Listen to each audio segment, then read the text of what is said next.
महाराष्ट्राचा अभिमान महाराष्ट्र दिनमा.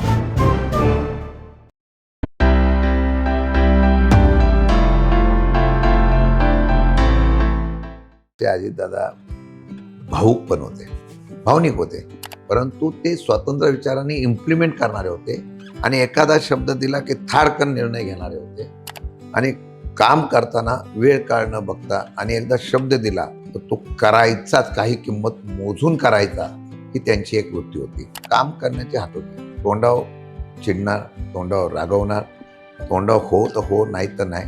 आणि कोण बोलतो, रागावतो कोण आणि चिडतो कोण? जवळचा असेल तो चिडतो ना.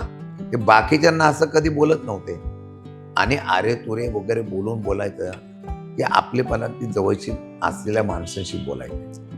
लाडक्या बहिणीच्या योजनेच्या बाबतीमध्ये सेवा सगळ्यांनी घेतला, परंतु चेहऱ्यावरून जे दिलेल्याचा आनंद होता तो फक्त अजितदादाने दाखवू शकले. राजकारणाच्या पलीकडं एकमेकांचा आदर ठेवण्याचा जी रिस्पेक्ट असतो ते मी अजितदादा पाहिले. महाराष्ट्राचा अभिमान महाराष्ट्र दिनमा. नमस्कार, मी विजय चोरमारे. महाराष्ट्र दिनमानमध्ये आपलं मनपूर्वक स्वागत आहे. आज आपण माननीय शशिकांत शिंदे साहेबांशी बोलणार आहोत.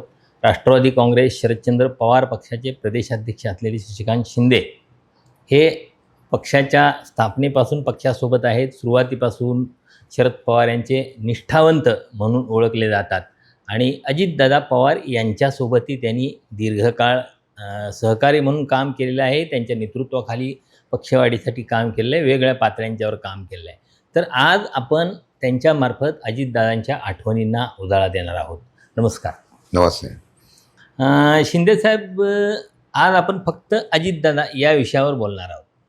अजितदादांच्या संदर्भातल्या तुमच्या ज्या काय आठवणी आहेत, तर सुरुवात करताना तुमचा ना अजितदादांचा पहिला संपर्क कधी आला, कसा आला आणि तो वाढत कसा गेला? खरं म्हटलं तर मी माथाडी कामगार चळवळीमध्ये आहे. त्यावेळेला माथाडी कामगारांचा एक संबंध यशवंतराव चव्हाण साहेबांपासून ते आदरणीय पवार साहेबांबद्दल एक घरोब्याचा होता.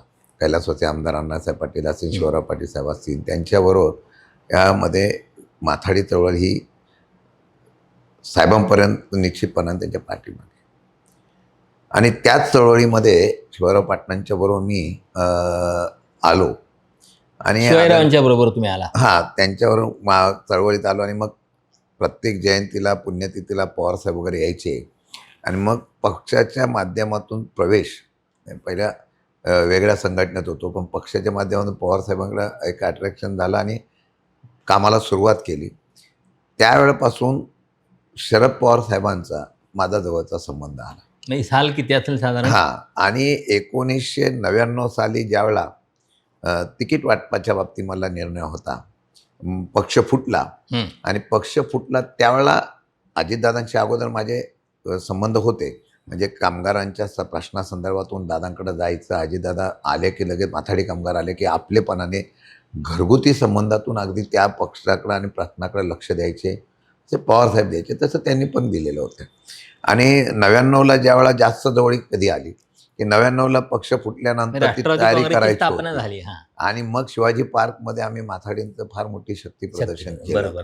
त्यावेळेला दादांचा एकदम जवळचा संबंध आला आणि नंतर मग 99ला तिकीट द्यायच्या वेळेला सुद्धा दादांचा संबंध. मग तेव्हापासून माझे आणि पवारसाहेबांचे आणि दादांचे एकदम जवळचे संबंध निर्माण झाले.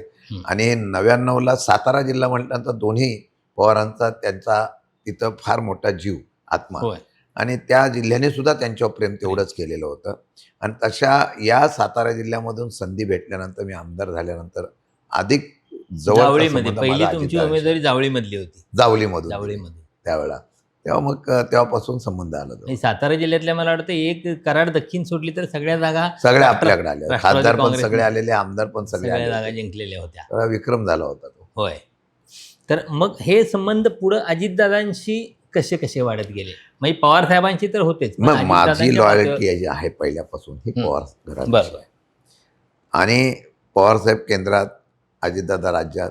आणि मग अजितदादांचं एक वैशिष्ट्य होतं, काम करणारा असेल तर त्याला लगेच ताकद द्यायची त्यांना आणि विश्वासाने करायची. मग त्या काळामध्ये पवारसाहेबांच्या बरोबर काम करत असताना अजितदादांची जेव्हा जवळीक आली तर अजितदादांनी फार मोठ्या प्रमाणात मला सातारा जिल्ह्यामध्ये म्हणजे जिल्हाध्यक्ष बनवण्यापासून त्या सगळ्या निर्णय प्रक्रियेमध्ये अजितदादांनी मला दुःख माप दिलं की हा मुलगा काहीतरी ॲक्टिव्ह आहे, काम करतोय. त्याची प्रचिती आता नंतरचा विषय येऊ शकतो. होय. पण मला अगदी राज्याचा अध्यक्ष करण्याची सुद्धा मानसिकता त्या माझ्या जिल्हाध्यक्ष पदाच्या कामावरून किंवा जिल्ह्यातल्या कामावरून, चळवळीतल्या कामावरून अशा प्रकारचा निर्णय घेईपर्यंत अजितदादांनी तो त्याप्रमाणे केला. मग त्यावेळेला सातत्याने त्यांचा सातारा जिल्ह्यात येणं, महाराष्ट्राच्या ते पक्ष पालकमंत्री संघटना होते त्या आणि काळात. हां. आमदार वगैरे सगळं झाल्यानंतर सगळं आणि नंतर या सर्व गोष्टीतून मग संघटनेमध्ये आम्ही एकत्र आल्यानं एकदम जवळीक वाढली. एवढी जवळीक वाढली, पुढे मी त्याचं विश्लेषण सविस्तरपणे करेल. पण त्यामध्ये दादांनी निश्चितपणाने मला त्या ठिकाणी प्रेम दिलं. मग तेच सांगा ना काय जवळ. नाही, जवळीक म्हणजे असं आहे की काम करत असताना तुम्ही काय काम करता, कशा जिद्दीने काम करता, किती प्रामाणिकपणाने काम करता आणि तशाच पद्धतीने तुम्ही पक्षासाठी काय योगदान देऊ शकता वगैरे काय. आणि काही लोकांचा स्वभाव असतो आणि तसं दादांचं माझं ह्या मधल्या कालावधीमध्ये त्या कालावधीमध्ये फार माझा संबंध जवळचा आला होता. पक्षाच्या दृष्टिकोनातून होता, संघटनेच्या दृष्टिकोनातून होता आणि वेगळ्या पद्धत म्हणजे त्यांच्या विश्वासातला एक सहकारी म्हणून आता निश्चितपणाने तो त्या काळामध्ये आमचा संबंध जवळचा आला होता. ते पालकमंत्री होते सातारा जिल्ह्याचे. मला वाटतं हो. तो काळ फार तुमचा देशनं महत्वाचा असेल. कसा होता त्यांचा तो नाही, काळ आणि इतके त्या तुम्हाला काळातले मी तुमचे सांगतो संबंध? म्हणजे मी आता माणूस गेल्यानंतर त्या व्यक्तीचं महत्त्व कामातून त्यांच्या कृतीतून दिसतं. म्हणजे त्यांच्यावर जेवढ्या टीका झाल्या गेल्यानंतर त्यांची आता उणीव किती आहे ही लोकांना सगळ्यांना सामान्य जनतेला सुद्धा कळायला लागली. तुम्हाला मी सांगतो काम करण्याची हातोटी, तोंडावर चिडणार, तोंडावर रागवणार, तोंडावर हो तर हो, नाही तर नाही. आणि काम करताना वेळ काळ न बघता आणि एकदा शब्द दिला तर तो करायचाच, काही किंमत मोजून करायचा, ही त्यांची एक वृत्ती होती. त्यामुळे त्या सातारा जिल्ह्यामध्ये पालकमंत्रीपद असताना त्यांनी फार मोठ्या प्रमाणात सातारा जिल्ह्याला योगदानसुद्धा दिलं. नव्हे तर कार्यकर्त्यांनी नेत्यांना सुद्धा ताकद दिली आणि ही ताकद देण्याच्या संदर्भातली भूमिका करताना आणि आपल्या जवळचा असेल, आता आम्ही त्यांच्या जवळ होतो, आपल्या जवळचा असेल की त्यांना लगेच अगदी रागावून पण सांगणार. पण ते रागावले आम्ही समजायचो राग त्यांचा जो आहे तो प्रेमाचा आहे. मग नंतर परत ते काय रे त्याच्याकडे काय चाललं आहे, मग कसं काय चाललं आहे, काय पाहिजे, ही जी आपुलकी असते ना ती त्याच्या कृतीतून आम्हाला दिसायची. हे झालं तुमचं संघटनेतले कार्यकर्ते म्हणून, आमदार म्हणून. तुम्ही एका मंत्रिमंडळात हे सहकारी म्हणूनही काम केले. म्हणजे एका मी सरकारमध्ये तुम्हाला तुम्ही- खरं सांगू का, हां. म्हणजे आता काही गोष्टी सत्य सांगायला लागतं. जेव्हा अजितदादांच्या बाबतीमधलं नेतृत्व हे पुढे येत होतं तेव्हा आमदारांचा पवारसाहेबांच्यावर आणि अजितदादावर प्राचविश्वास होता. मध्यंतरच्या काळामध्ये 1-2 घडामोडी अशा झाल्या होत्या जेव्हा आपलं सरकार होतं. मग पृथ्वीराज बाबांच्या वेळेचं असेल, मग अगोदरच्या काही काळात होतं. आणि साहजिकच आहे, साहेबांना विचारून ते व्हायला पाहिजे होतं, ते झालं नव्हतं. रागाच्या भरात दादांनी केलं होतं. तेव्हा आम्हाला काय आम्ही तरुण होतो आणि आम्हाला असं म्हणजे ते ऊर्जा असायची. राजीनामा काहीतरी- दिलेत. हां, राजीनामा दिलेत. हां. काहीतरी केलं पाहिजे, उपमुख्यमंत्री पदाचा राजीनामा दिला ती घटना. काहीतरी केलं पाहिजे. मग त्यावेळेला आम्ही सगळ्यांनी विलास लांडे वगैरे आम्ही सगळे होतो आणि त्यावेळेला सांगलं नाही दादांनी राजीनामा देणं योग्य नाही, असं त्यावेळेला चर्चा झाली. आणि मग आम्ही सह्या वगैरे घेतला, साहेबांचा पण फोन आला, काही निर्णय. मग आम्ही साहेबांना विनंती केली. मग साहेबांना सांगितलं नाही नाही दादाच पाहिजे म्हणून. मग त्यावेळेला तो निर्णय परत बदलला गेला. मग त्यावेळेला आम्ही जे पुढाकार घेत होतो त्यामध्ये आम्ही होतो.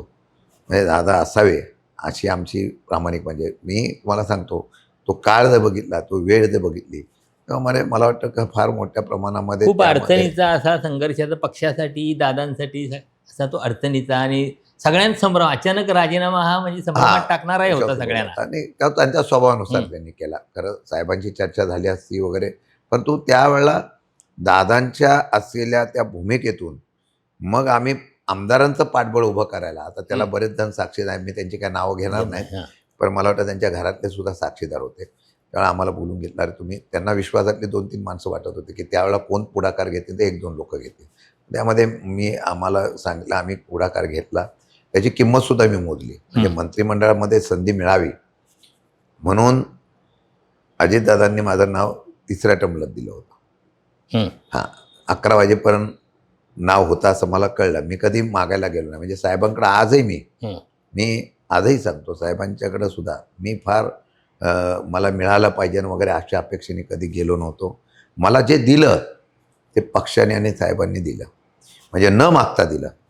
म्हणजे काही लोक लगेच लॉबिंग करतात वगैरे करतात. आणि आमच्या जिल्ह्यामध्ये असं आहे, आमच्या जिल्ह्यामध्ये आणि साहेब असे हेरणारे आहेत, अजितदादा हेरणारे आहेत की या व्यक्तीला दिलं तर पक्षाचा फायदा होईल का, या व्यक्तीला दिलं तर पुढे पक्षाच्या बाबतीमध्ये ते चांगल्या योगदानामध्ये उपयोगी पडेल का.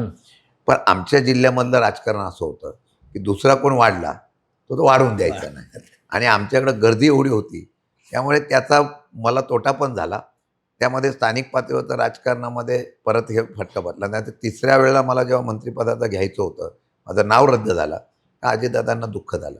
अजितदादा बोलले, मला बोलले चला आता आपण जरा जाऊन येऊ एका लग्नाला. आम्ही दोघं बरोबर गेलो होतो. त्यावेळेला चांगलं शशिकांत असं होतं. म्हटलं दादा माझं काय असं नसतं, ठीक आहे नाही झालं तरी मला काय हरकत नाही, माझ्या मनामध्ये तसं काय नाही. मग त्यानंतर दुसऱ्या वेळेला पवारसाहेबांचा मला फोन आला, दादांचा फोन आला की तुला आम्ही मंत्री करतो. ठीक आहे, 9 महिन्याचा कालावधी भेटला, मला वेगळं खातं मिळालं, ते खातंसुद्धा जलसंपदा होतं. मी अतिशुक्तीपणा बोलणार म्हणजे नाही. आधी दादांनी काम केलं होतं. हे स्वर्गवासी गणपतराव देशमुखांपासून त्या अगदी पुरंदरच्या पवारसाहेबांचा एक फोन आला. पुरंदरच्या सुप्रियाताईंच्या असल्या मतदारसंघातला पाण्याचा विषय होता तो असेल, नीरा देवधरचा विषय असेल, अनेक प्रश्न असे होते की जे आर पाटलांचं तर निवडणूक मी 7 महिन्यात करू शकलो, होणार नाही असं सांगत होते अधिकारी वगैरे. पण त्या पाण्यामध्ये वाढदिवसामध्ये आर आर पाटील नाव निघाले होते. 9 महिन्याच्या कालावधीमध्ये हे मत हा सांभाळू शकेल का नाही खाता असं असताना सुद्धा मी करून दाखवलं. माझ्या नेत्यांचा विश्वास सार्थ केला. पण त्यावेळेला मंत्रिपदाची शपथ देताना, मला मंत्रिमंडळ करताना साहेबांनी केलं. अजितदादांचा सुद्धा त्यावेळेला आग्रह होता की यांना संधी दिली पाहिजे. त्यांना 3-4 टर्म झालो होतो आणि मला वाटतं ती संधी मिळाली. आणि महत्त्वाचं म्हणजे अजितदादांचं खातं ते जे वादग्रस्त ते म्हणजे त्यांच्या काळात त्यांना ज्या खात्यानं अडचणीत आणलं होतं आणि ते तुमच्याकडे पण दिलं होतं. ते खातं मला, मी कामगार क्षेत्रात, मला वाटलं कामगार खातं देते, मग मला ते जलसंपदा खात्री विश्वासाने दिलं होतं. पण ते देत असताना ते रामराज्याकडे होतं, तेच खातं मला दिलं. म्हणजे तो देत असताना तो विश्वास त्यांनी दाखवला होता. मला जिल्हाध्यक्ष केलं, मला सभागृहामध्ये मुख्य प्रतोद केलं आणि हे निवड दादा करायचे विधिमंडळातले. त्यांना माहीत होतं आणि सभागृहातला माझा जो परफॉर्मन्स होता तो चांगला असल्यामुळे मुख्य प्रतोद मी विधानसभेमध्ये असेपर्यंत कंटिन्यूज राहिलो. म्हणजे तो माझ्याकडे जबाबदारी कंटिन्यू ठेवली. विधान परिषदेला सुद्धा आता मला ती जबाबदारी कायम देण्यात आली होती. म्हणजे कामाचं असलेलं आणि निष्ठेचं असलेलं फळ काय असतं मी त्यामुळे मिळालं. उशिरा मिळालं असेल, ती खंत मला अजिबात नव्हती. मला वेगळं सांगत नाही. मी पडल्यानंतर का पडलो याच्यापेक्षा मी लढलो. म्हणजे मतदारसंघ विभागल्यानंतर मला 2019 खाली उभं राहावं लागेल. 2019ला काय पडल्यानंतर 2019ला पडलो. हां मग तेच ना. हां, पण त्याच्या अगोदर सुद्धा मी मतदारसंघ बायप्लिकेशन झाल्यानंतर मी लढावं इच्छित आहे. मी शालीनताईंच्या विरोधात उभं राहिलो. त्यावेळेला कोण उभं राहणं बोल, मी जातो उभं राहायला. आव्हानं मतदारसंघ बदलून म्हणजे बदलून त्यानंतर खासदार असतील, खासदारकीच्या वेळेला कोण राहणार, मला बोलले तुला उभं राहावं लागेल. साहेब बोलले राहिलं, मी राहिलो. मी परिणामाचा विचार केला नाही. तोच स्वभाव ह्या दोघांना आवडलेला आहे. आणि त्यामुळे या असलेल्या प्रक्रियेमध्ये मी जेव्हा मंत्रिपदाची झाली किंवा आता मध्यंतरीच्या घडामोडीमध्ये सुद्धा एकत्र पक्ष होता, एकत्र करण्याचा त्यावेळेला अजितदादांचा सुद्धा आग्रह होता की शशिकांतजीला आपण राज्याचं प्रांताध्यक्ष करूया म्हणून. अशी त्यामुळे पण ज्येष्ठ मंडळी पक्षामध्ये असल्यामुळे सगळ्यांचा निर्णय घेतला की चला अमुक आपण अध्यक्ष दुसऱ्यांना बनवू. मला खंत नव्हती. परिषदेला पडल्यानंतर सुद्धा नावं काही आली होती. पवारसाहेबांनी सांगितलं की शशिकांतला मला करायचं. का असं निष्ठेच्या फळाचे आपल्याला पद कुठलं मंत्रिपदाचं मिळण्यापेक्षा त्याचं फळ काय मिळतं हे मी स्वतः अनुभवलेलं आहे. मला मनात बोलतात ना तुम्ही निष्ठावंत का, म्हणजे समोरून इतके ऑफर येतात सगळ्यांनाच येतात. मी काय फार मोठा नाही आहे, पण इतके ऑफर आल्यानंतर सुद्धा ज्या वेळेला आपण प्रामाणिक राहतो त्यावेळेला काय मिळतं, तर मी एकदा आमदार झालो विधान परिषदेला. म्हणजे पार्टीची पॉलिसी ठरली होती की विधानसभा लढवणाऱ्याला परत देऊ नये, तरीसुद्धा पवारसाहेबांनी ते केलं. अजितदादांचा फोन आला किंवा शशिकांत तुला आम्ही विधान परिषदेला घेतो, आणि हे केलं. मला विधान परिषदेला घेतल्यानंतर परत त्या ठिकाणी काम करण्याची एकत्र त्यावेळेला पार्टी होती, त्यावेळेला काम करण्याची संधी दिली. म्हणजे आपण काय कमवलं आणि काय गमवलं कदाचित मी मंत्री झालो असतो. मला एका मंत्र्यांनी, ज्येष्ठ मंत्र्यांनी भाजपच्या म्हणाले की तुम्ही 2014ला आमच्याकडे आला असता, 14 का 16चा कारण एवढं ऐकत नाही, तर तुम्ही आता सिनियर मंत्री झाला असता. परंतु एक सांगतो, आज जे माझ्याकडे आहे, मी पडल्यानंतर आमदार झालो, आज पडल्यानंतर सुद्धा मी इथे राज्याचा एक मोठ्या आणि माझ्या एका उत्तुंग नेतृत्वाच्या पक्षाचा मी अध्यक्ष होतो. त्या अजितदादाचं पण स्वप्न एकत्र असताना होतं. ते गेल्यानंतर, पक्ष विभागल्यानंतर इथं मला मिळतं. म्हणजे आम्ही मंत्री झालो असतो, सत्तेमध्ये गेलो असतो, आज जर माझा स्वाभिमान लागला, तो माझ्या नेत्याने निष्ठेला जो सन्मान आहे तो, निष्ठेने जो सन्मान असतो, आतला आत्मसन्मान असतो, लोकांचा सन्मान असतो, मिळतो, तो वेगळा असतो. आणि संघर्ष करून मिळालेलं चांगलं असतं. दुसरं महत्वाचं, तुम्हाला अजितदादांच्या स्वभावातली या सगळ्या काळात 2-3 टप्प्यावर मला पाहिजे बा, तुम्ही हे सहकारी म्हणून त्यांचा स्वभाव बघितला आहे, व्यक्तिगत संबंधातला त्यांचा स्वभाव काय, हे जरा मला तुम्ही तुमच्या नजरेतनं त्यांची वैशिष्ट्य. तसे अजितदादा भाऊक पण होते, भावनिक होते. मी तुम्हाला मगाशी तो किस्सा सांगितला की ज्यावेळेला मला ते नाव आलं नाही, तर मी आणि तेच होतो, तर त्यांच्या मनातली भावना त्यांनी मला बोलून दाखवली आणि त्यांच्या मनामधला जो दाटून आलेला कंठ होता तो पण मी बघितलेला आहे. म्हणजे आपल्या लोकांसाठी प्रामाणिकपणाने हे करत असताना झालं नाही की ते मनाला लागून घेणं, ह्याला ती भावनिकता म्हणतात. की एवढी अटॅचमेंट राहणं हे सौभाग्याचं काम असतं. आणि तेच करत असताना मी बघितलं. आणि चिडायचे पण तसे, एखादं काय कळलं की चिडून बोलणार, ते काय चाललंय, मला अजिबात चालणार नाही, तर तुम्हाला माहिती आहे स्वभाव कसा असायचा. आणि मग ते असं तसं, म्हणजे पण मनात पाप नसायचा, म्हणजे मनात अशा प्रकारची कुठली भावना नसायची. आणि मी खरंच सांगतो, म्हणजे आज तुमच्यासमोर मुलाखत देताना सांगतो, माझं आणि त्यांचं एक चांगलं जवळचं एक आपलेपणातलं नातं होतं. जी आपल्यातली माणसं वाटतात ना, तसं अजितदादाला मी त्यांच्यातलं वाटायचो. म्हणजे एक उदाहरण सांगतो, पक्ष विभाजनाचा वेळ आली होती, आता जे बायफ्रिकेशन झालं त्यावेळेला मला त्यांनी विधान भवनमध्ये बोलून घेतलं, बोलवलं, शशिकांत तू माझ्यावर आला पाहिजे. 1 तास मी त्यांच्याशी बसलो, 1 तास बसलो, त्यांना सत्य परिस्थिती सगळी सांगितली. ती आता मी उघड बोलू शकत नाही, ठीक आहे, सत्य परिस्थिती सांगितली की राजकारणातली काय गणितं वजाबाकी होऊ शकते हे पण मी सांगितलं. त्यांचा फार आग्रह होता, म्हणजे काही लोक माझ्यावर असावी, त्यामध्ये मी असावं असं त्यांना वाटत होतं. तर मी त्यांना ही सगळी गोष्ट मी सांगितलं मी साहेबांना सोडू शकत नाही. मग कार्यकर्त्यांच्या बैठकीमध्ये पण कार्यकर्त्यांचा मला होतं, आपण निर्णय घ्यायला पाहिजे. पण कसं असतं की मी अगदी घाईवरलो होतो. मी बोललो मी पवार साहेबांना सोडू शकत नाही, काही झालं तरी, की काय असो नसो, आपल्याकडे काय होतं. पण मी पवार साहेबांना सोडू शकत नाही हे मी जेव्हा भावनिकतेने बोललो तेव्हा कार्यकर्त्यांची मानसिकता. पण साहेबांच्या बाबतीमध्ये मी दादांना पण सांगितलं, साहेब दादा तुम्ही आहात, तुमचे जिथं आहात तिथं मी तुमच्याबरोबर आहे, तुमचा आग्रह आहे मला माहिती आहे. परत ते बोलले मी तुला ताकद देतो, हे करतो ते करतो, तू काळजी करू नको. बोललो नाही दादा, बोललो मी पवार साहेबांना सोडू शकत नाही. काय होईल, माझ्या मनाची एक माझी मानसिकता की ह्या वयामध्ये ह्या काळामध्ये साहेबांना मी सोडणार नाही, काय होईल ते होईल, काय किंमत मोजायला लागली तरी चालेल. तुम्हाला खरंच सांगतो, 1.5 तास आम्ही बसलो, सविस्तरपणे चर्चा केली. मग मला बोलले की ठीक आहे, तू घेतलाय निर्णय घे, माझा काय त्याला विरोध नाही. पण त्यांनी त्यांची भावना सांगली, मी का बाजूला झालो वगैरे, ते त्यांचा तो विषय होता. पण मला त्यांनी सांगितलं की काय असेल तर तू काळजी करू नको, तुला ज्या वेळा वाटेल तेव्हा मी तुला सहकार्याची भूमिका निश्चितपणाने घेईन. कदाचित काही गोष्टी अशा असतात की त्यामध्ये त्यांची सहकार्याची भूमिका पहिल्या वेळ होती, नंतर पक्षाच्या विलिनीकरणाच्या नंतर बाकीच्या बाबतीमध्ये महायुती म्हणून काम करताना त्यांना अडचणी आल्या असतील, मनात इच्छा असो नसो, पण त्यांना काम करता आलं नसेल, हे मी समजू शकणार आहे. पण मी त्यावेळेला पाहिलेली जी आपुलकी असते ना, म्हणजे आपण एखाद्या जवळचा माणूस तुटतो, एखाद्या जवळच्या माणसाबद्दलची आपली अपेक्षा असते ती पूर्ण होत नसते, त्यावेळेचं जे मी पाहिलेलं आहे ते पण मी स्वतः डोळ्याने पाहिलेलं आहे. त्यामुळे मला वाटतं की काय असतं, राजकारणाच्या पलीकडं एकमेकांचा आदर ठेवण्याचा जी रिस्पेक्ट असतो ते मी अजितदादा पाहिले.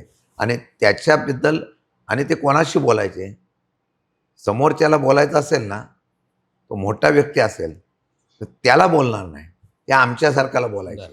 म्हणजे त्यांना मॅसेज समोरच्याला द्यायचा असतो, पण ऐकणारा कोण आहे, काही बोललं तर शशिकांत काय बोलणार नाही, हां. मग शशिकांतवर बोललं ते ते समोरच्याला समोर- मेसेज जाईल, अशी त्यांची एक हे हे होते. होती. आणि कोण बोलतो, रागावतो कोण आणि चिडतो कोण, जवळचा असेल तो तो चिडतो ना. चिडतो. ते बाकीच्यांना असं कधी बोलत नव्हते.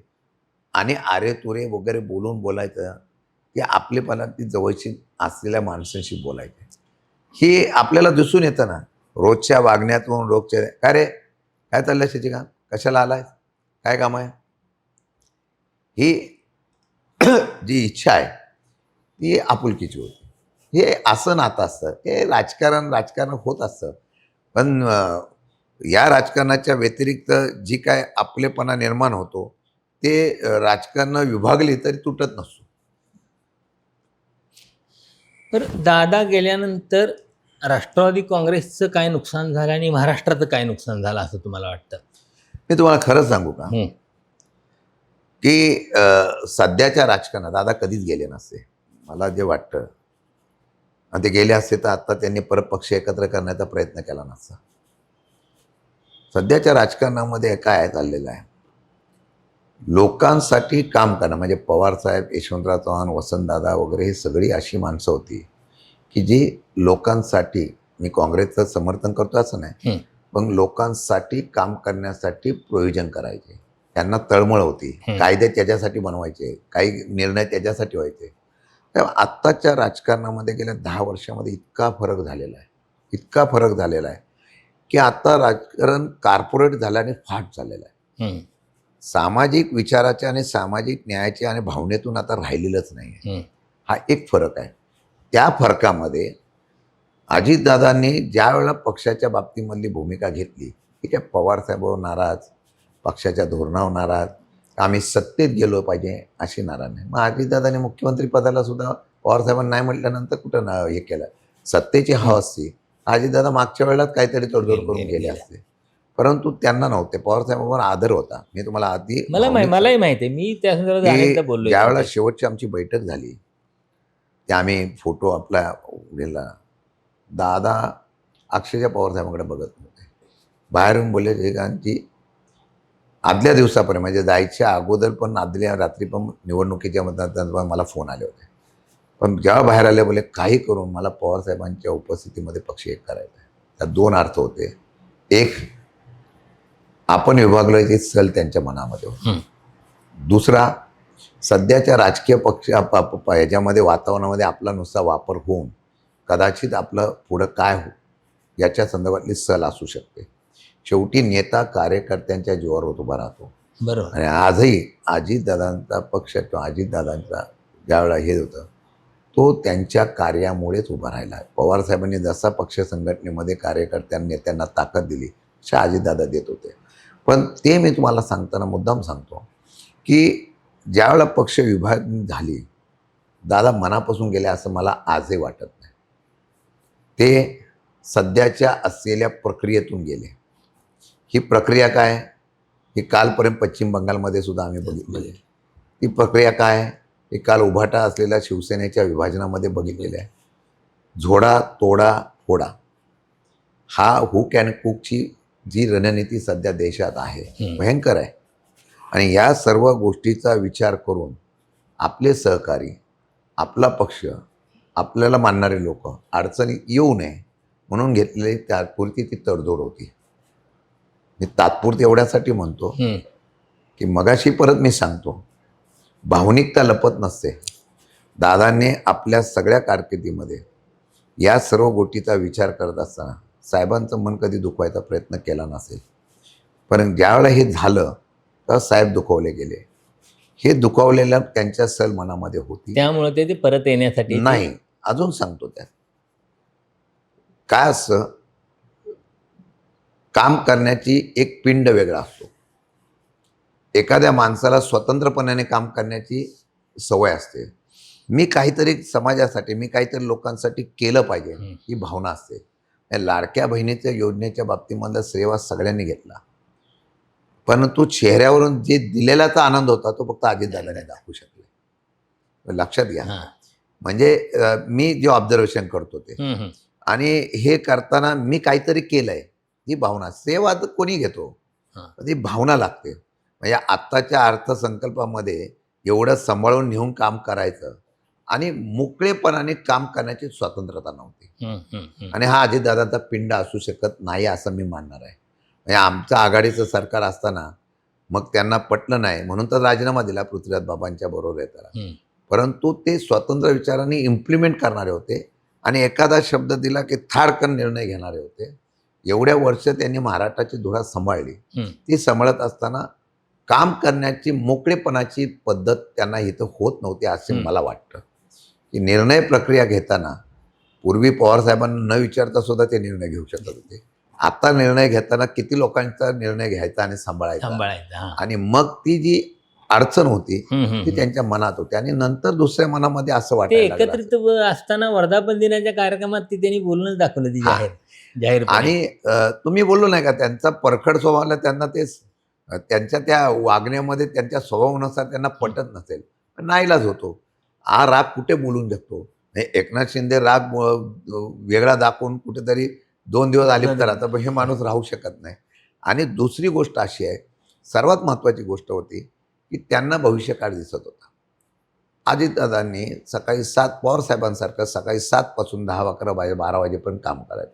प्रचंड काम करणारा माणूस, प्रचंड प्रशासनावर पकड, प्रचंड फटाफट फोड करून करणारा काम करणारा माणूस, असंच माहोल उभं राहत नाही. पण ते करत असताना सुद्धा निर्णय प्रक्रियेला कुठं थांबवलं जात असेल, चांगल्या निर्णयाला सुद्धा कोणाच्या तरी चांगला ब्रेक दिला असेल तर ती सल मनामध्ये होती. आणि किती वर्ष राजकारण करणार, अजून 5 वर्ष 10 वर्ष. बरोबर. या काळामध्ये वरचं स्वप्न जर पाहायचं असेल मग दादांना वाटलं असेल की भविष्य काळामध्ये आपल्यामध्येच कुठंतरी अजून हे करण्याचा प्रयत्न पक्षात होतोय का, हे ज्यावेळेला त्यांना मनातून वाटलं असेल की आपलाच मित्र आपल्याला गाळा घुटतोय का काय, आपल्याला फसवतो काय, त्यावेळेला त्यांना वाटलं असेल की आता आपली स्वतंत्र आपली कॅपेबिलिटी दाखवणं गरजेचं आहे. आणि ती कॅपेबिलिटी दाखवण्यासाठी 3 पक्षाचं सरकार असताना आपला पक्षसुद्धा तेवढ्याच मोठ्याने उभारी घेतला पाहिजे. म्हणून दादांनी केला तो विचारपूर्वक निर्णय होता, तो 2029चा होता. आम्ही सगळे एकत्र आलो तर महाराष्ट्र पिंजू आणि वेळ पडली तर महाराष्ट्र पिंजू जास्त आमदार निवडून आणायचे आणि त्यावर मग पुढे तर क्लेम करायचं. कारण पुढच्या वेळेला किती मुख्यमंत्र्यांच्या स्पर्धेत असतील. शिंदेगड सुद्धा आमचा मुख्यमंत्री झाला पाहिजे म्हणून प्रयत्न करणार, भाजप पण करणार, अजितदादा गट करणार. मग आपली संख्या जर वाढली नाही तर आपल्याला सत्तेमध्ये संधी भेटेल का नाही. मग या दृष्टिकोनातून मग आपण एकत्र आल्याशिवाय आपली संख्या वाढू शकत नाही. हा दूरदृष्टीपणा होता, विचारपूर्वक होता. आणि त्याच संदर्भामध्ये निर्णय घेत असताना तो निर्णय त्यांनी घेतला. त्याला ते कारणच ते होतं आणि त्यांना एकच पर्याय होता की ते शिवसेनेत मर्ज होऊ शकत नव्हते, ते भाजपमध्ये मर्ज होऊ शकत नाही कारण त्यांचा तो पिंड नव्हता. मग कोण, आपले घरचीच मंडळी एकत्र करूया. आता त्याला वेगळं रांग देतात लोक की नाही आमची त्या आम्हाला कोण बोललंच नव्हतं. आता सगळे बोलायला लागले की दादा बोलले होते, दादा म्हणजे तुमच्या लोकांपर्यंत त्यांनी बोललं होते ना, आम्ही काय मागे लागलो असा नव्हता विषय. मग ते जो विषय होता तो अजितदादांचा पुढच्या राजकीय मुत्सद्दीपणाचा होता आणि त्याप्रमाणे तो निर्णय घेतला त्यांनी. दादाचे वेगवेगळ्या अँगलचे पैलू जर बघितले तर मी तुम्हाला एवढंच सांगेन, ती व्यक्ती भावनिक होती, आपलेपणातली होती, आपल्या माणसांना जपणारी होती आणि तेवढंच नव्हे तर मुत्सद्दी राजकारणी पण होती. खरं तर खूप बोलता येईल आपल्याला दादांच्यावर म्हणजे असं अनेक तास बोलता येईल, पण तुम्ही खूप थोड्या वेळात खूप महत्त्वाची आणि चांगली आणि वेगळी माहिती अजितदादांच्या संदर्भात दिली. धन्यवाद. नमस्ते.